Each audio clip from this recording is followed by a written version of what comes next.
भीष्म को सब जानते हैं, द्रोणाचार्य को सब पूछते हैं, पर क्या आपने उस योद्धा का नाम सुना है जो महाभारत के युद्ध में लड़ा और फिर भी जीवित बचा, अमर बन गया, जिसका नाम इतिहास की भीड़ में कहीं खो गया? कृपाचार्य।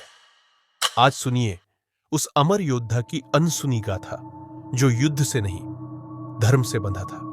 कृपाचार्य का जन्म जंगल की गहराइयों में एक ऋषि तप में लीन था। उसका नाम था शरद्वान। उसकी तपस्या इतनी प्रबल थी कि देवता भी विचलित हो उठे।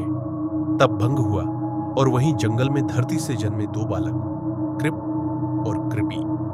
राजा शांतनु के शिकारियों ने उन्हें देखा, पाला और राजसभा तक पहुंचाया। कृप एक ऐसा बालक था जिसे धनुष देखते ही लगने लगा जैसे वो उसका ही हिस्सा हो। युवा कृपाचार्य, गुरु का दर्जा।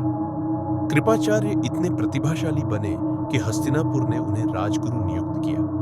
कौरवों को उन्होंने युद्ध और धर्म दोनों की शिक्षा दी। भीष्म और द्रोण की छाया में रहकर भी उनका तेज कभी मंद नहीं हुआ। वे जानते थे, शस्त्र से पहले शास्त्र को समझो, युद्ध से पहले धर्म को जानो। महाभारत युद्ध में प्रवेश। जब धर्म और अधर्म आमने सामने आए, कृपाचार्य ने कौरवों की ओर से युद्ध में भाग लिया, पर वो अंधे समर्थक नहीं थे। हर वार में उनके भीतर न्याय की आवाज गूंजती थी।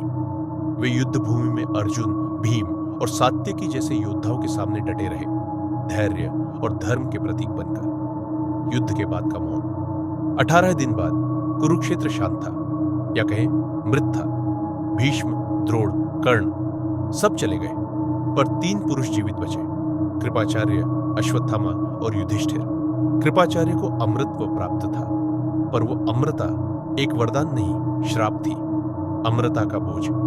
समय बीत गया, कुरुवंश मिट गया। कृपाचार्य हिमालय में एक गुफा में ध्यानमग्न हो गए।